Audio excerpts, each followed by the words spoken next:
Hello friends, UPSC 2023 का paper है मेरे पास और बिल्कुल भी टाइम वेस्ट नहीं करते हुए हम लोग अभी आंसर करेंगे और साथ ही साथ ये भी सीखने की कोशिश करेंगे कि फ्यूचर एग्ज़ाम्स के लिए क्या ट्रेंड्स होने वाला है और ये जो पेपर आया था उसमें किस ट्रेंड को फॉलो करते हुए क्वेश्चन के राइट आंसर के करीब पहुंचा जा सकता है। क्योंकि ये पेपर बिल्कुल भी ईजी नहीं था और हमने देखा कि जो पिछले एग्ज़ाम्स होते थे उनके जो सबसे टफ पार्ट होते थे उन पोर्शंस को इसमें डाला गया। मतलब पीछे के एग्ज़ाम्स में जो डिफ़िकल्ट पोर्शन होता था पेपर का कुछ, ऑलमोस्ट ये पेपर सारा उन्हीं डिफ़िकल्ट क्वेश्चंस का समावेश था अपने आप में। तो उसको ध्यान में रखते हुए हम ये देखेंगे कि पीछे के पेपर से इसको कैसे अंदाज़ा लगा के हम क्वेश्चंस के आंसर के करीब पहुंच सकते थे और फ्यूचर में इसको अप्लाई करते हुए कैसे हम आंसर के नज़दीक पहुंच सकते हैं। तो considering here the very first question, which says, in which one of the following regions was Dhanya Katak, which flourished as a prominent Buddhist center under the Mahasanghikas located? तो इस क्वेश्चन में एक चीज़ नोटिस करने वाली है कि ये easy नहीं है और हमने कभी इसके बारे में पहले ना सुना होगा। तो यहाँ पे बहुत लोगों को ये लग सकता है कि कलिंग हो सकता है because of Cuttack, and Magadh भी हो सकता है और गांधार भी हो सकता है या आंध्रा भी हो सकता है। बट अगर हम पीछे के पास्ट ईयर के ट्रेंड्स को फॉलो करें तो बुद्धिज़्म से रिलेटेड जो क्वेश्चंस आते थे, छोटे छोटे स्तूपास, छोटे छोटे विहार एंड प्रोमिनेंट बुद्धिस्ट सेंटर से रिलेटेड, तो हमने उसमें नोटिस किया हो कि जो मगध और नॉर्थ इंडिया के अदर बुद्धिस्ट सेंटर थे उससे रिलेटेड क्वेश्चंस हम इजीली कर लेते हैं या फिर बुक्स में या फिर आंसर की में या क्वेश्चन बैंक में इजीली अवेलेबल होते हैं। तो अगर इस तरह के सेंटर्स अगर नॉर्थ इंडिया में एग्जिस्ट करेंगे तो हमने उनके बारे में कभी ना कभी सुना होगा। लेकिन यहाँ पे चूँकि हमारे पास कोई क्लू नहीं है तो हम एक गेस लगा सकते हैं कि आजकल जो अमरावती स्तूपा जो कि साउथ में डेवलप हुआ था आंध्रा रीजन में, वहाँ पे जो एक्टिविटीज़ थी, बुद्धिस्ट एक्टिविटीज़ थी, उस पे यूपीएससी का ध्यान बहुत जा रहा है। तो उस हिसाब से एक बहुत हाई प्रोबेबिलिटी है कि Andhra could be the answer. तो इस तरह से लीप ऑफ फेथ लेते हुए इस क्वेश्चन को किया जा सकता था। Otherwise in I am very much convinced कि इसका कोई दूसरा मेथड है नहीं इसको अटेम्प्ट करने का, तो आप इसको छोड़ भी सकते थे। In the second question, with reference to ancient India consider the following statements, the concept of stupa is Buddhist in origin. ये स्टेटमेंट गलत है। अगर हम स्तूपास के बारे में पढ़ेंगे या फिर यूपीएससी या फिर स्टेट पीसीएस के क्वेश्चंस बैंक के प्रीवियस ईयर को फॉलो करेंगे तो आपको पता चल जाएगा कि स्तूपा का जो है वो वैदिक ओरिजिन है। तो वैदिक ओरिजिन था लेकिन इसको फेमस किया था बुद्धिस्ट कल्चर ने। तो आगे के एग्ज़ाम्स के लिए ये आपके लिए टेक अवे है कि अगर ये आए कि द स्तूपा वाज वैदिक in origin but it was made famous by Buddhist culture, that answer will be true. Okay, so always differentiate कि इसका origin है वैदिक एरा में या फिर वैदिक कल्चर में, बट इसका जो फेम इसको मिला या फिर जो बहुत सारे स्तूपा बनाए गए ऑन ग्राउंड लेवल वो बुद्धिस्ट कल्चर के अंतर्गत बनाए गए। And the second statement is stupa was generally a repository of relics. मतलब अगर हिंदी में बोलें तो ये एक तरह से यहाँ पे राख को जमा करते थे। जो बुद्धिस्ट फेमस मॉन्क होते थे और प्रोमिनेंटली बुद्धा के जो एशेस थे उनको वहाँ जमा करते थे। तो stupa was generally a repository of relics. तो यहाँ एक कीवर्ड भी है, जनरली। तो ये स्टेटमेंट जो जनरली टाइप के होते हैं वो टेंड टू बी करेक्ट होते हैं। तो यहाँ इसको हम ऐसे सही कर सकते थे। एंड सेकेंड थिंग इज़ कि फ्यूचर के लिए आगे के एक पेपर्स के लिए क्या कर सकते हैं यहाँ पे हम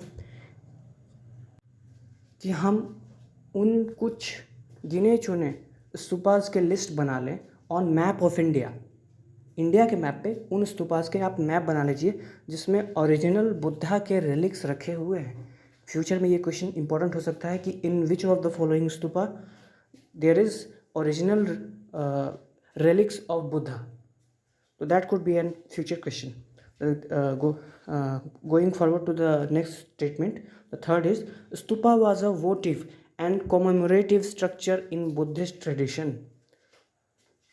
तो ये जो स्टेटमेंट है, stupa was a votive and commemorative structure in Buddhist tradition. तो इसमें जो स्टेटमेंट है इसके आप कोई अपोजिट स्टेटमेंट फ्रेम नहीं कर सकते। अगर आप ये बोलें कि no it was not a votive and commemorative structure in Buddhist tradition, तो आप किसी भी ट्रेडिशनल बुद्धिस्ट टेक्स्ट ले लें या किसी भी हिस्टोरिकल डॉक्यूमेंट को ले लें, उसमें ये स्टेटमेंट एज इट इज़ नहीं लिखा होगा कि no it was not a votive and commemorative structure, तो आप इसको काउंटर नहीं कर सकते। तो इस तरह के जो स्टेटमेंट होते हैं जब कि जो अगर हम अपने दिमाग में उसके अपोजिट स्टेटमेंट फ्रेम करें तो वो सूटेबल नहीं लगता है, तो उससे हमें पता चल जाता है कि this statement has to be true.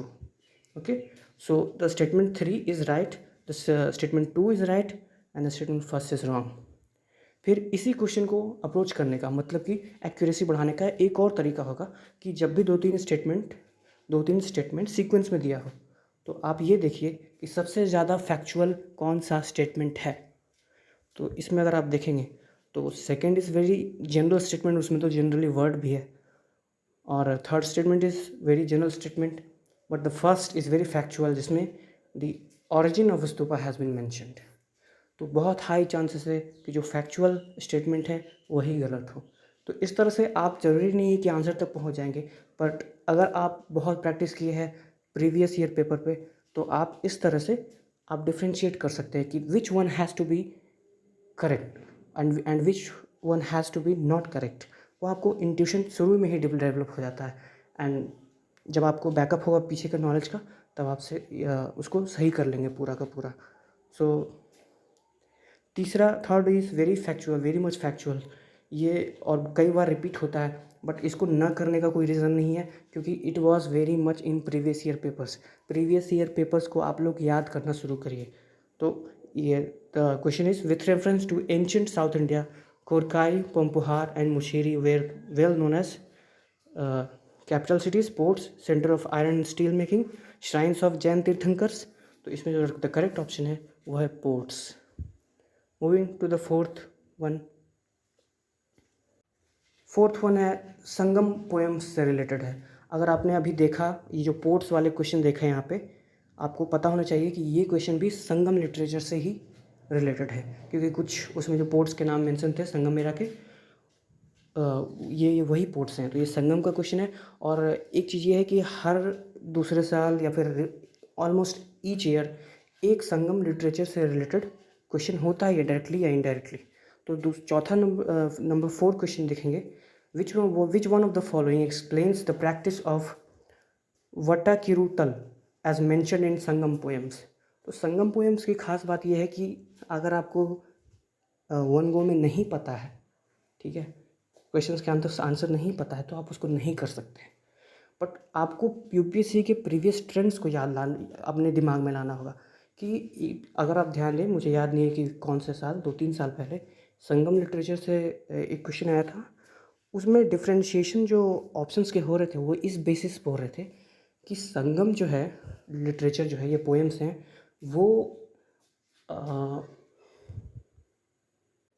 वो असलियत में जो उस टाइम के साउथ में चोला चेरा पांड्या के राजा महाराजा हुए उनके ब्रेवरी को डिपिक्ट करता है या फिर एक्सप्लेन करता है या फिर डॉक्यूमेंट करता है।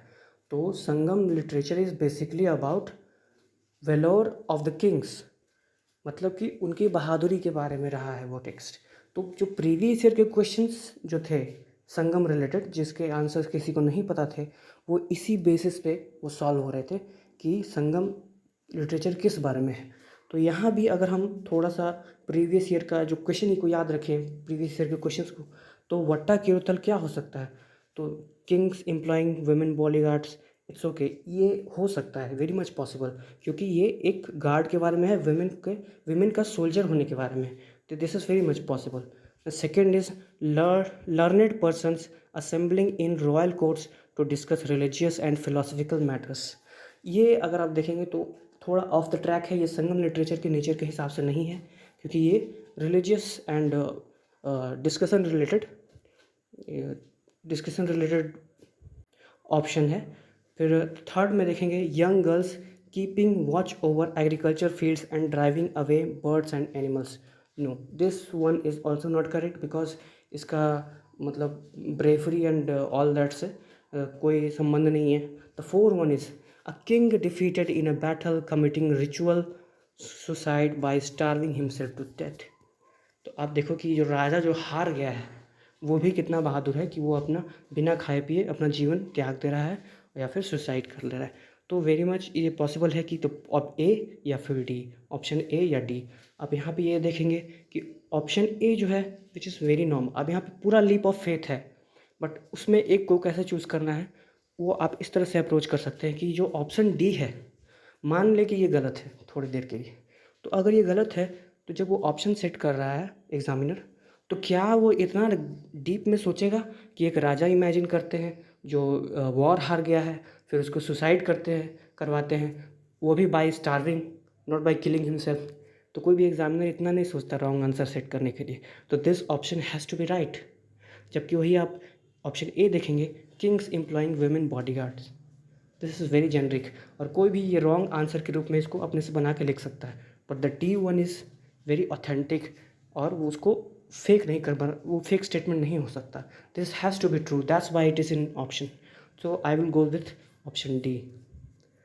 Moving on to the next question, the question number 5। Question number 5 अगर हम देखें तो इसमें अगर आपको क्रोनोलॉजी याद नहीं है तो आपको एक पार्टिकुलर रेफरेंस पॉइंट पकड़ना होता है कि आप किसी चीज़ को दूसरी चीज़ से रिलेट करें।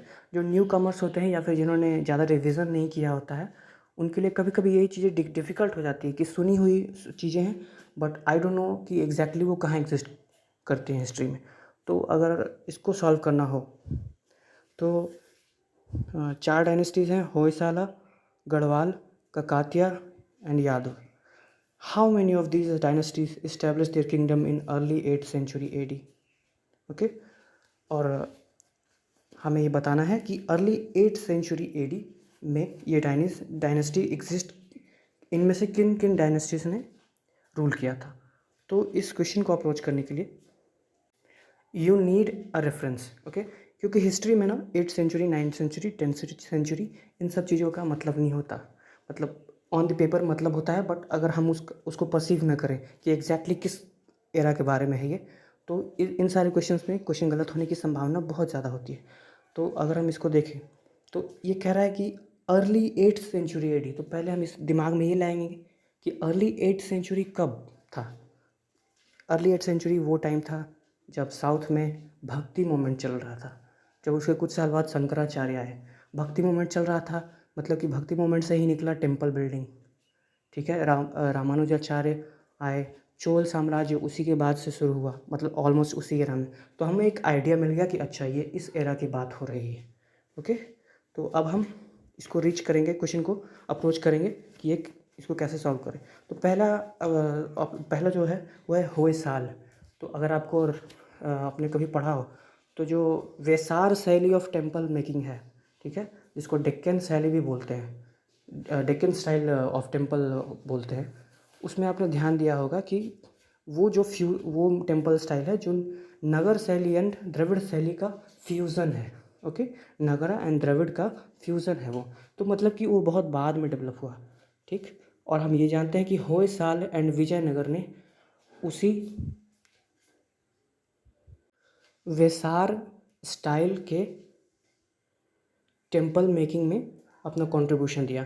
तो this has to be a medieval dynasty, okay. ये एंशियंट डायनेस्टी हो नहीं सकती। तो हमने टेम्पल आर्किटेक्चर के रेफरेंस से इसको प्रेडिक्ट कर लिया कि होयसाल डायनेस्टी मेडिवल है या फिर 8th सेंचुरी का है, okay. The next one is Garhwal. तो गढ़वाल के बारे में हिस्ट्री में ज़्यादा कुछ है नहीं, बट चीज़ें इधर उधर कई बार हमको उनका नाम देखने को मिलता है। तो एक बार हम देखें कि एक बार जब मोहम्मद बिन तुगलक ने अपने आर्मी को नॉर्थ की तरफ भेजा था, तो उसको आर्मी को उसने उत्तराखंड की तरफ, हिमाचल की तरफ डाइवर्ट किया था, बिकॉज गढ़वाल्स वे are not paying the taxes, okay. तो उससे टैक्स वसूलने के लिए अपनी आर्मी को वहाँ उसने भेजा था, जहाँ वो उसकी बहुत ख़राब डिफीट हुई थी। तो अगर हम वो रेफरेंस याद रखें तो हमें याद आएगा कि गढ़वाल जो है वो भी मेडिवल किंग्स थे। And the third is Kakatiya. Kakatiya के बारे में हमें पता है कि ककातिया में एक फेमस फिगर थी रुद्रमा देवी। इस पर एक साउथ में मूवी भी बनी थी।